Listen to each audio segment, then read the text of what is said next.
अस्सलाम वालेकुम पाकिस्तान FM 100 के स्टूडियो से मुझे कहते हैं आरजे तानिया। कुछ सवाल पूछे और आप उनका इतना डिटेल में एक जवाब दीजिए कि हमारे सुनने वालों के लिए वो काफ़ी इफेक्टिव हो। ज़रा तकलीफ की तरफ हम बाद में बढ़ते हैं, पहले आप ये बताइएगा कि आपने डॉक्टर बनने का फैसला ही क्यों किया? थैंक यू वेरी मच जी। सबसे पहले तो मैं शुक्रिया अदा करूँगा आपका कि आपने मुझे FM 100 पे बुलाया और इतनी जो सेंट्रल प्लेस ऑफ लाहौर है किंग एडवर्ड के सामने और जहाँ हमने पूरी ज़िंदगी गुजारी है गवर्नमेंट कॉलेज लाहौर और वहाँ से इसके आसपास में सारी चीज़ें देखी आज फिर दोबारा काफ़ी अर्से के बाद क्योंकि यहाँ चक्कर तो बिजी में शेड्यूल में कम लगता है तो ये मतलब बड़ा अच्छा था। और I also I thank Wilson farmer जो कि ये सारी पॉजिटिव चीज़ें जो है इनको अरेंज करती है। तो जब तक जहाँ आपने बताया कि डॉक्टर बनने का शौक़, तो बेसिकली जहाँ आपने मुझे बुलाया है उसके साथ ही मेरी जो मेरा कॉलेज है गवर्नमेंट कॉलेज लाहौर जहाँ हमने मेडिकल में दाखिला लिया प्री मेडिकल FSC में, तो यहीं से वो सफ़र स्टार्ट हुआ। और बचपन से वालिद साहब ने वालिदा ने भी एक चीज़ ज़हन में डाली हुई थी कि जी डॉक्टर बनना है। अच्छा। तो वो डॉक्टर जो था और फिर डॉक्टर भी सर्जन बचपन से ही वो मैट्रिक में जब वो फ्रॉक के ऑपरेशन करते होते थे तो उसमें बड़ा एक मतलब ये है कि वो घबराते नहीं थे होते। तो ये सफ़र इस तरह शुरू हुआ। सही। तो डॉक्टर साहब ये जो आपका MBBS का सफ़र था ये थ्रू आउट कैसा रहा? कोई एक दिलचस्प वाक़या जो छोटा सा आप बयान करना चाहें? जी, जब हमारा एडमिशन हुआ और पता लगा कि जनाब हमारा दाखिला एक उस ज़माने में प्राइवेट कॉलेज तो होते ही नहीं थे। I got admission in 86। तो वो रावलपिंडी मेडिकल कॉलेज में मेरा दाखिला हुआ। तो रावलपिंडी मेडिकल कॉलेज के साथ बेशुमार यादें बसता हैं।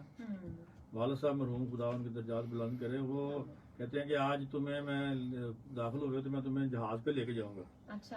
तो जनवरी की ठंड थी जब हम लाहौर एयरपोर्ट से इस्लामाबाद एयरपोर्ट गए और उसके बाद फिर बहुत लंबा सफ़र 5 साल का जिसमें अक्सर लाहौर स्टेशन से रेल कार पे जाना और ज़ाहिर है रावलपिंडी मेडिकल कॉलेज की बेशुमार यादें हैं उनके हॉस्पिटल्स की और वहाँ से फिर मरी और मरी के बेशुमार ट्रिप्स और सारे के सारी चीज़ें जो हैं वो एक स्टिल अभी भी आज हमें वो एक ख्वाब लगता है, लेकिन वो बड़ी लाइफ है, आपको पता ही है। जी बिल्कुल।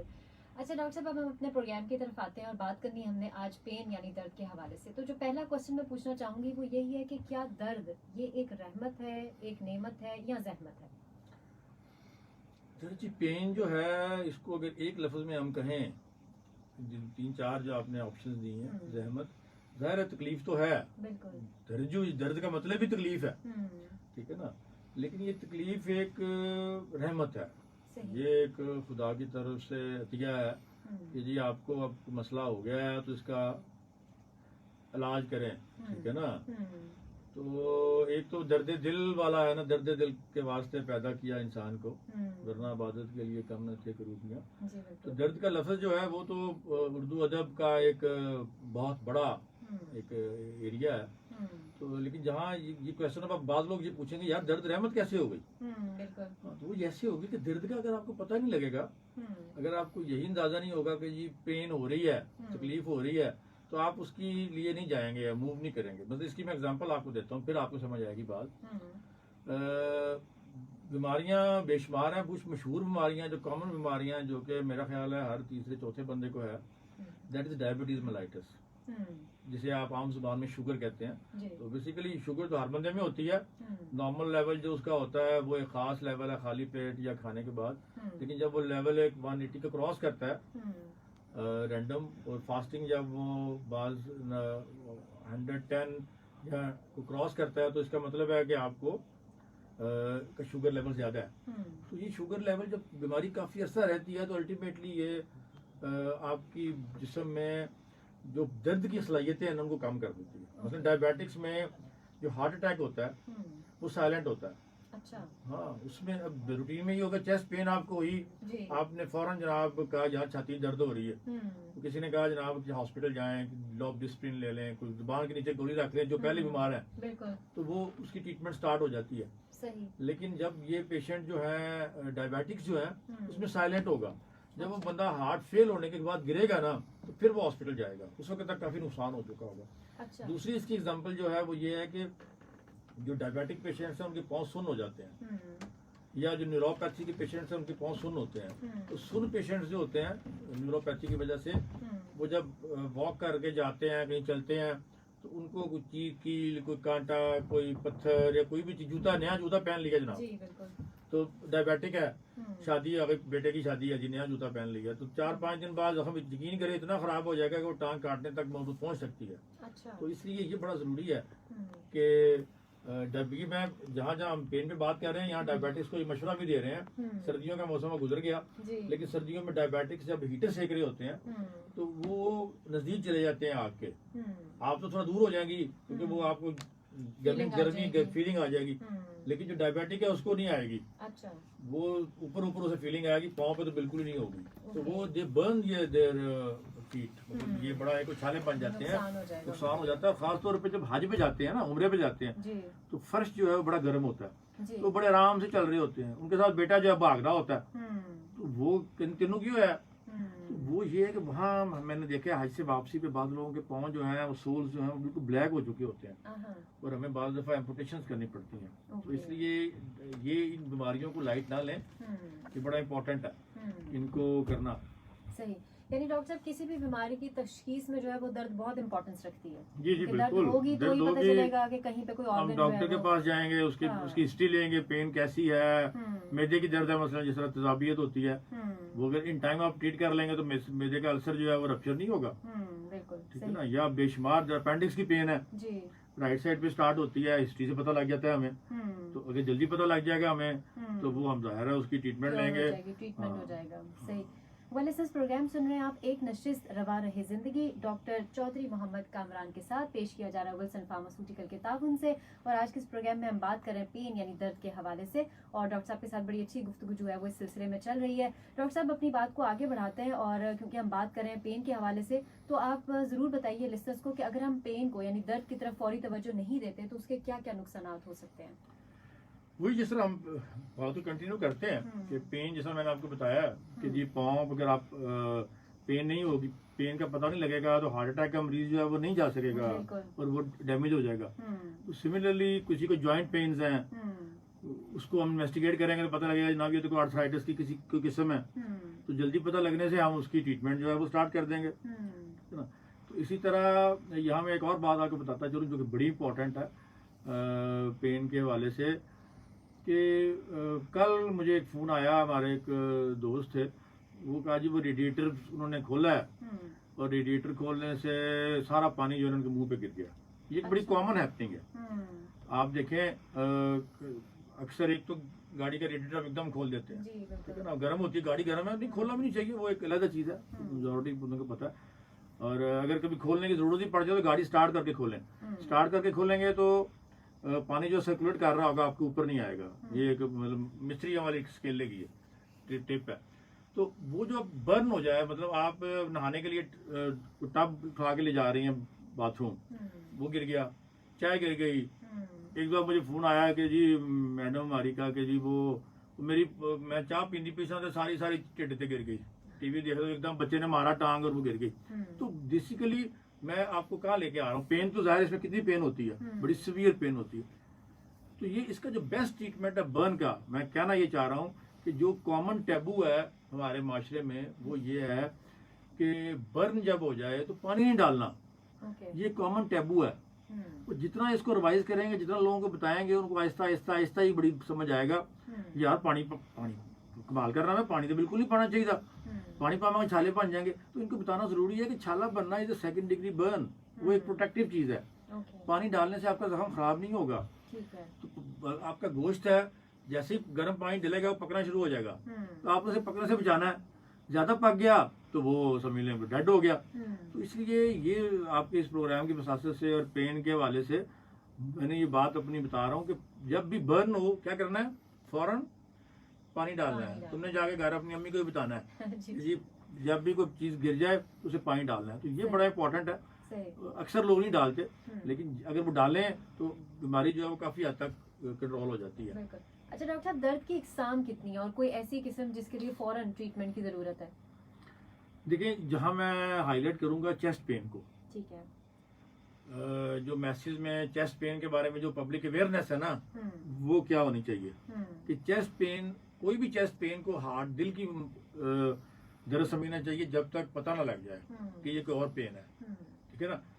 बाज दफा जो चेस्ट पेन है वो दांत में आ जाती है, जॉ में। अच्छा। और मरीज जो है वो डेंटिस्ट के पास जाता है, तो डेंटिस्ट जो दांत निकाल देता है, पेन वही रहती है। ठीक है। सो दिस इज इम्पोर्टेंट कि जॉ पेन, और हमारे डेंटिस्ट को पढ़ाया भी जाता है और पता भी है कि जॉ पेन बाद बार शोल्डर ब्लेड्स में जाती है, पीछे बाजू में जाती है, एपिगैस्ट्रियम में जाती है, मैदे में भी बाज दफा। तो इसलिए ये जो पेन है ना, चेस्ट पेन, खास तौर पे वो पेशेंट जिनकी एज ज्यादा है, जो डायबिटिक भी हैं, हाइपरटेंसिव भी हैं, उनको इसका ज्यादा डर है, ज्यादा चांस है। तो इसमें केयर क्या है? केयर ये है कि जब भी ये हो आपको एस्पिरिन लेनी चाहिए। आपके पास अगर ऑलरेडी है तो आपके पास गोली होगी ज़ुबान के नीचे रखने वाली, नाइट्रोग्लिसरीन, वो लेनी चाहिए। और इस तरह के पेशेंट्स को जब अपने हॉस्पिटल शिफ्ट करना है तो कोशिश करें कि उसको चला के ना लेके जाएं, थोड़ा सहारा दे के लेके जाएं। और हॉस्पिटल जब पहुंचे तो उसको वॉक करवा के इमरजेंसी में ना लेके आए, उनको व्हील चेयर वहाँ होती है हॉस्पिटल में, व्हील चेयर पे लेके जाएं, क्योंकि वो चेस्ट पेन जो है वो एग्जर्शन बचानी है उसमें हमने। तो बाकी की ट्रीटमेंट जो है वो जाहिर है जो पब्लिक के लिए इम्पोर्टेंट है वो ये है कि इसको रिस्पेक्ट की जाए। ये ना हो हमने कई डॉक्टर्स लूज किए तो यार ये मुझे दर्द देगी थोड़ी जी, मैं म्यूकेन पी लिया। और यहाँ मैं आपको एग्जांपल बताऊं, हमारे बड़े शायद सुन भी रहे हो, मैंने उन्हें फॉरवर्ड किया, हमारे ENT के बड़े सीनियर सर्जन थे। 2:30-3 बजे का टाइम था, मैं हॉस्पिटल से निकलते निकलते मैंने बस जस्ट ENT में साथ ही एंटर हो गया, तो दरवाजा खोला तो अंदर डॉक्टर साहब लेटे हुए थे। मैं कहा डॉक्टर साहब क्यों है? यार वो तजाबियत हुई थी, मैंने म्यूकेन पिया। इट वॉज अराउंड 1:15-2 का टाइम था शायद, काफी पुरानी बात है। तो मैं म्यूकेन पिया, ठीक हो जाए। मैंने उन्हें हाथ लगाया, it was cold like anything. मैंने वहीं से व्हील चेयर मंगाई, मैं उनको लेके गया ऊपर कार्डियोलॉजी में। वहाँ हमारे कार्डियोलॉजिस्ट राउंड कर रहे थे, हमने ECG की, इट वाज एक्यूट MI। और अल्लाह का शुक्र है कि वो रेस्क्यू हो गए। ऑन द सेम डे हमने उनकी एंजियोप्लास्टी की, स्टेंटिंग हो गई, वो माशाल्लाह रिटायर हुए भी 4 साल हो गए हैं।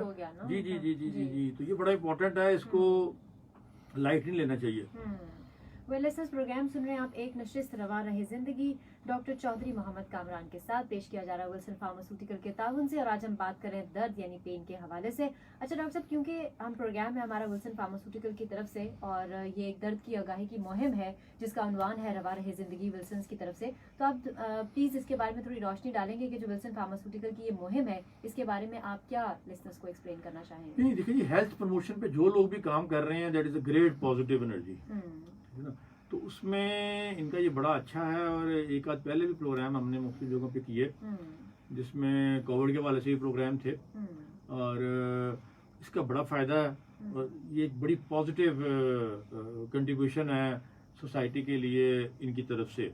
और इसमें आप देखें, प्रिवेंशन जो अगर हो जाती है, बीमारी का हमें अर्ली पता लग जाता है, चीजों का पता दिखे ना, हम जो बातें शेयर कर रहे हैं ये तो इको रहेगी ना। और आप अल्लाह का शुक्र है कि आप due to lot of medias and channels and everything, ये चीजें जो है ये फिर परमानेंट रहती हैं, हमारे बाद भी ये सुनी जाती रहेंगी। तो ये बड़ी अच्छी कंट्रीब्यूशन है, हम थैंकफुल है इनके, और खुदा इनका और तौफीकात में इनकी इजाफा करे और इस तरह के प्रोग्राम और फ्रिक्वेंटली करें। सही। अच्छा डॉक्टर साहब, दर्द को कम करने में फिजियोथेरेपी जो है इसकी किस हद तक अफादियत है? फिजियोथेरेपी बड़ी इम्पोर्टेंट है, खास तौर पे जितनी भी जॉइंट पेन्स हैं, कमर की दर्दें हैं, और इसके अलावा शैटिका है। फिजियोथेरेपी को अगर आम जुबान में आम बंदे को समझाएं तो वो एक वर्जिश है, ठीक है। लेकिन वर्जिश एक ऑर्गेनाइज तरीके से है, जिसमें फिजियोथेरेपी में बल्कि डॉक्टर ऑफ फिजियोथेरेपी की अब डिग्री भी है, जो कि 4 साल का एक कोर्स है। तो इसमें उसका बड़ा इंपॉर्टेंट रोल है। और इसमें भी विल्सन फार्मा ने मुख्तलिफ फिजियोथेरेपी क्लिनिक्स जो हैं उनको ऑर्गेनाइज किया हुआ है, जहाँ उनकी जो खिदमात हैं वो फ्री ऑफ कॉस्ट वो पेशेंट्स के लिए जो है वो ऑर्गेनाइज करते हैं। जी बिल्कुल, मेरा नेक्स्ट सवाल यही था कि आप लिसनर्स को थोड़ा जरूर डिटेल में बताइए कि विल्सन्स का जो है वो ऑनलाइन फिजियोथेरेपी क्लिनिक है जिसमें बिल्कुल फ्री मरीजों को मशवरा दिया जाता है। तो डॉक्टर वैसे ही कहते हैं फ्री चीज तो जहाँ से मिल रही हो मिलनी चाहिए। तो इस बारे में जरूर आप जी जी जी जी जी बिल्कुल। इनके मुख्तलिफ हॉस्पिटल्स में और मुख्तलिफ जगहों पे इन्होंने फिजियोथेरापी जो है उनको किया हुआ है। इसमें एक फायदा तो यह है कि जो हमारे यंग फिजियोथेरापिस्ट हैं उनको जॉब मिल जाती है, ठीक है ना। और दूसरा ये है कि जो पेशेंट्स हैं वो हम रेफर कर देते हैं, तो वो उनसे रेगुलर जो है वो ट्रीटमेंट लेते हैं। फिजियोथेरापी में बेसिकली काफ़ी सारी चीज़ें होती हैं, हीट मैनेजमेंट होती है। पेशेंट को एक दफ़ा चंद दिन अगर एक फिजियोथेरापिस्ट के साथ गुजार ले ना, तो उसके बाद ये होता है कि वो घर में उसी की एक्सरसाइज को कंटिन्यू करता है। जरा कभी कभी शोल्डर फ्रोजन शोल्डर हो जाता है, उसकी मुख्तलिफ एक्सरसाइज होती हैं। हम कहते हैं जी जब दीवार के साथ आप हाथ को ऊपर करें, नीचे करें। इसी तरह जॉइंट्स की एक्सरसाइजेज हैं, और कमर के लिए बड़ी इंपॉर्टेंट एक्सरसाइजेज हैं। इतनी सीवियर पेन शैटिका वगैरह की जब होती है, वो मैं तो कमर दर्द की पेन को आजकल वो मैं कहता होता हूँ कि वो पानी की बोतलें उठा उठा के जो है वो बेशुमार जरा एहतियात से उठाएं, उसे झुके कम। ये बड़ा जरूरी है कि अपने जो पोस्चर है उसको मेंटेन रखें। ये पोस्चर जब आप हमारे दोस्त जो बाइक पे बैठे होते हैं, कुछ ऐसे बैठे होते हैं, हाँ। वो कमर को सीधा करके, तो बेसिकली बैठना तो आप सीधे बैठे। सीधे बैठने से जो है वो कमर की दर्द जो है वो रिलेटिवली बचा जा। अच्छा एक दफ़ा एक और मैं यहाँ बताता चलूँ लोगों को, और बड़ा फ़ायदा होगा उसका।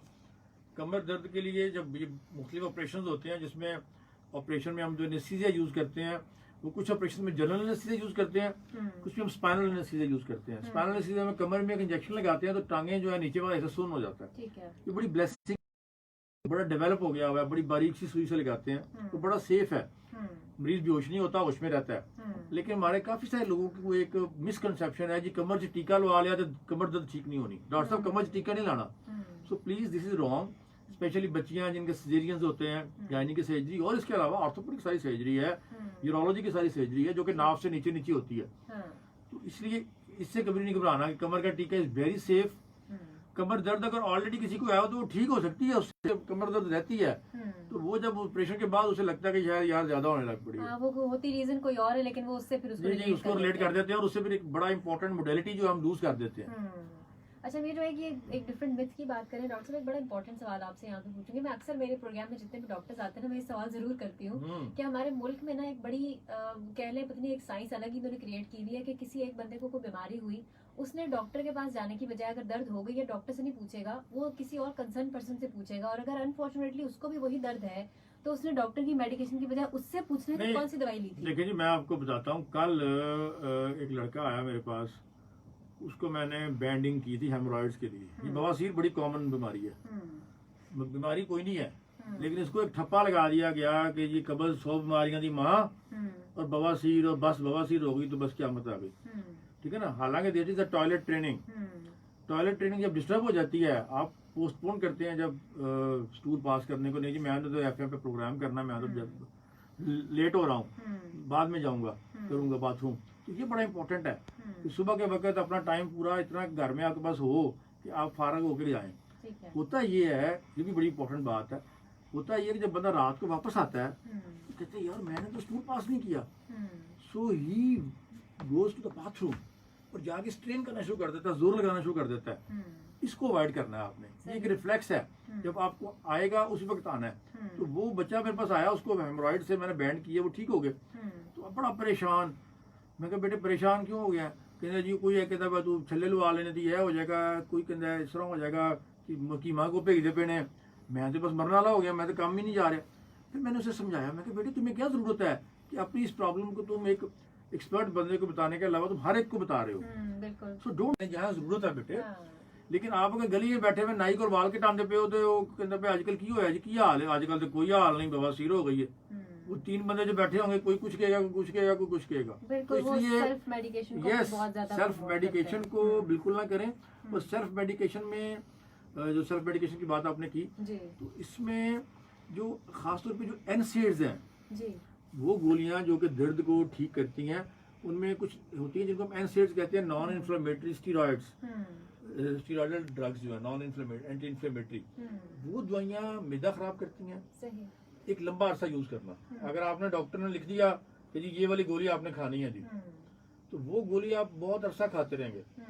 तो इसलिए ये नहीं करना आपने, उससे आपके गुर्दों पे, खासतौर पे जो डायबिटिक्स है उनकी किडनी पे बड़ा बुरा असर पड़ता है, और मैदा भी खराब हो जाता है, अल्सर भी हो जाते हैं, बाकी चीजें भी हो जाती हैं। इसलिए कोई भी दवाई जो है, ये नारकोटिक्स बाद दवाइयाँ होती हैं, वो हमने शुरू करा दी, मरीज को खाती रही, खाता रहा। तो इसलिए सेल्फ मेडिकेशन को अवॉइड करें, पूछ लिया करें। अब तो सिंपल मैसेजेस हैं, सारा कुछ है। और ख़ासतौर पे आजकल जो कोविड के दिन चल रहे हैं और ये हमारी जो वेव चल रही है, इसमें आप फ़ोन पे भी ले सकते हैं, मुझसे भी आप पूछ सकते हैं, मेरी सारी हर चीज़ अवेलेबल है ऑनलाइन।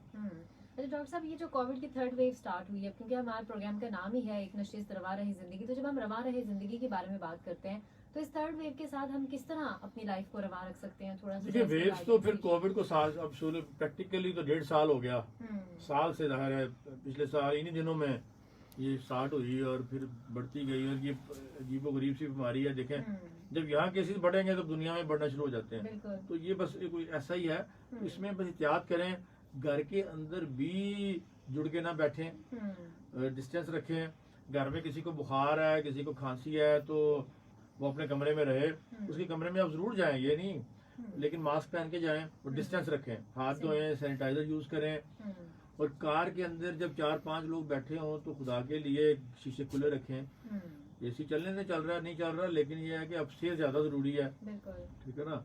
अब मैंने मास्क पहना हुआ है केस के दौरान, इसके दौरान भी ज़ाहिर है बंद स्पेस तो इतनी नहीं है, लेकिन फिर भी एहतियात जरूरी है। ये मैं मैसेज देना चाह रहा हूँ कि एहतियात जरूरी है। और अब जो वैक्सीन आई हुई है, बेशुमार फोन मुझे रोज आते हैं, डॉक्टर साहब वैक्सीन लगवा लीजिए, वैक्सीन लगवा लीजिए, वैक्सीन लगवा लीजिए। आप जरूर वैक्सीन लगवाएं बेटे, ठीक है ना। जिनको कोविड हो चुका है वो वैक्सीन लगवाएंगे, कुछ इम्यूनिटी पहले उनकी थी, अब फर्दर लगवाएंगे तो फर्दर वो बूस्ट हो जाएगी। तो इसलिए वैक्सीन अच्छी है, उसका कोई नुकसान नहीं है। अभी तक जितने हमने पेशेंट्स को लगाई है, बाद हल्का सा बाद दफा किसी को हेडेक शेडेक बाज लोगों को रिपोर्ट हुआ है। अच्छा। लेकिन और कुछ ज्यादा सिम्टम्स अल्लाह का शुक्र है कि हमारे यहाँ नहीं हुए। सही। अच्छा डॉक्टर साहब, जैसे हम बात कर रहे थे स्टार्ट में भी पेन के हवाले से, दर्द के हवाले से, तो हमने ये जिक्र किया कि जब भी हल्का सा दर्द कहीं उठता है तो उसको प्रोलॉन्ग करने की बजाय फौरन किसी डॉक्टर से कंसल्ट कर लें, क्योंकि ये एक इंडिकेशन है कि आपको कहीं ना कहीं आपके बॉडी पार्ट में कोई प्रॉब्लम है। अब ये बात तो हमने बड़ों के हवाले से कर ली, मैं चाहूंगी कि आप वालिदैन के लिए भी थोड़ा सा एक मैसेज दीजिए, क्योंकि जो छोटा बच्चा होता है उसको जब पेन होती है तो वो अपने खेल कूद में, भाग दौड़ में, वो भूल जाता है अगले लम्हे कि उसको कोई पेन चल रही है। पेरेंट्स समटाइम्स तो फोकस कर लेता है कि हाँ जी इसको पेन हुई, उसके बाद जब वो भाग दौड़ में लग गया तो उन्होंने भी इग्नोर कर दिया, बच्चे ने भी इग्नोर कर दिया। तो समटाइम्स ये चीज काफी आगे चली जाती है कि जब बच्चे को शिद्दत के साथ पेन बढ़ जाती है तब पता चलता है कि कोई प्रॉब्लम हुई है। तो मैं चाहूंगी कि आप इस हवाले से भी पेरेंट्स को थोड़ा इस हवाले में एक तो वो मैंने पहले बात की है कॉन्स्टिपेशन के हवाले से। एक तो माओ को मैं मैसेज देना चाहूंगा कि जैसे ही बच्चा पैदा होता है ना जी, जैसे ही वो निप्पल मुंह में डालता है ना, वो पोटी कर देता है। So this is very normal. माए तीसरे दिन जाके दादी चौक के लै जाती है डॉक्टर साहब आते दिन च 20 दफा पोटी कर रहा है, तो वो ये भूल जाती है कि that is a normal reflex. ये मैं फिर हेल्थ प्रमोशन की बात कर रहा हूँ, ये बड़ा इंपॉर्टेंट है कि बच्चों के हवाले से वो नॉर्मल है। जैसे वो दूध 2 घंटे बाद पिएगा, 2 घंटे बाद करेगा, 3 घंटे बाद पिएगा, 3 घंटे बाद पिएगा।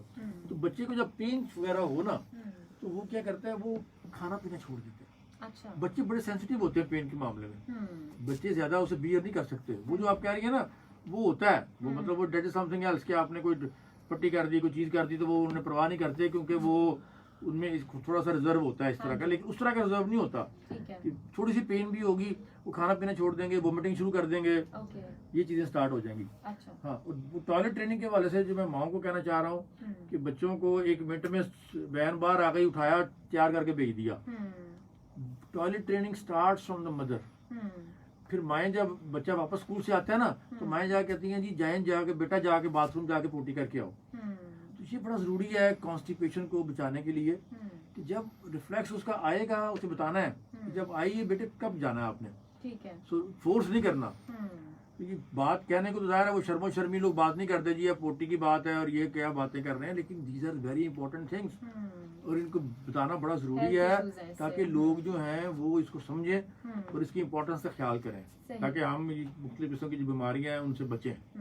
वेलनेस प्रोग्राम सुन रहे हैं आप, एक निश्चित रवा रहे जिंदगी डॉक्टर चौधरी मोहम्मद कामरान के साथ पेश किया जा रहा है विल्सन फार्मास्यूटिकल के ताउन से। बात करें हम पेन यानी दर्द के हवाले से। अच्छा डॉक्टर साहब, पाकिस्तान में दर्द के हवाले से जो आगाही की मुहिम है वो कितनी ज्यादा, आपको क्या लगता है कि इसमें कुछ मतलब रेशो अच्छी हुई है या स्टिल हम अभी बहुत डाउन है इसमें आगाही को फैलाने में? देखिए जी, ये तो एक लंबा सफर है, ये चलता रहेगा। सही। और इसमें अब जिस तरह लोग ऑनलाइन मीटिंग्स और ऑनलाइन प्रोग्राम्स और ऑनलाइन वेबिनार्स जो हैं इनकी वजह से मुख्तलिफ चीजें बढ़ती हैं।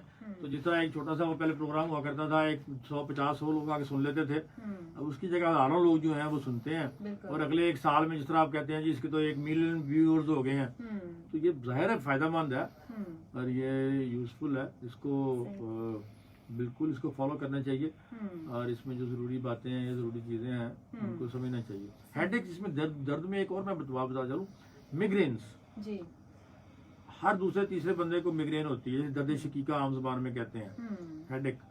तो उसके लिए बहुत ज़्यादा दवाइयाँ इस्तेमाल करना, उसके लिए बेशुमार टेस्ट कराना, बेशुमार चीज़ें करना, उसमें नौजिया होता है, लाइट्स नज़र आती हैं थोड़ी सी, और एग्रीवेट हो जाती है किससे, बाज़ दफ़ा स्मेल से, परफ्यूम से हो जाती है, बाज़ दफ़ा कोई भूख से भी हो जाती है, स्ट्रेस से हो जाती है, स्ट्रेस से हो जाती है, बाज़ दफ़ा एकदम आपने कार्टून देख रहे हैं एकदम फ्लैश की लाइट्स, उससे हो जाती है। तो इसलिए इसको बड़ा नॉर्मल लें, पेन हो जाए तो उसको नॉर्मल जो दवाइयाँ हैं, रूटीन की दवाइयाँ आप ले सकते हैं, और उसको ज़्यादा स्ट्रेस ना लें। स्ट्रेस नहीं लेंगे ना तो वो उसका साइकिल बढ़ेगा नहीं। ठीक है। अच्छा डॉक्टर साहब, बहुत शॉर्ट टाइम है, जल्दी से एक छोटा सा मैसेज आवाम के लिए। जी, मैसेज तो हमने ज़ाहिर है इतने सारे बहुत दे सारे दिए, दिए, जल्दी से एक शॉर्ट बहुत सा सारे दे दिए। तो इसमें यही है कि जी अपनी पॉजिटिव एनर्जी जो है उसको कम ना होने दें, सही। ठीक है ना। और अपनी पॉजिटिव एनर्जी जो सबसे इजी मेथड है उसको ड्रॉ करने का, उसको बढ़ाने का, वो है लोगों की मदद करना, लोगों को हेल्प आउट करना। जी बिल्कुल। और इस हेल्प आउट में जो चेन ऑफ हेल्पिंग है वो आपके पेरेंट्स से स्टार्ट होती है, बहन भाइयों से, दोस्तों से, हमसायों से, और वो इसको लेके चलते जाएं। अब देखेंगे कि आपकी तरफ खुदा की रहमतें जो है हर वक्त बढ़ती रहेंगी और इंक्रीज होती रहेंगी। सही। Thank you so much doctor साहब, प्रोग्राम में तशरीफ लाने का बहुत बहुत शुक्रिया। वेलनेस प्रोग्राम सुन रहे थे आप, एक नशे रवा रहे जिंदगी, डॉक्टर चौधरी मोहम्मद कामरान के साथ, MBBS, FCPS, CMT from UHS, FACS from USA, associate professor of surgery, Allama Iqbal medical college, visiting surgeon Jinnah hospital Lahore, visiting surgeon doctor hospital Lahore and Faisal hospital Lahore, general and laparoscopic surgeon. Programme का वक्त जो है वो खत्म हुआ जाता है। ये पेश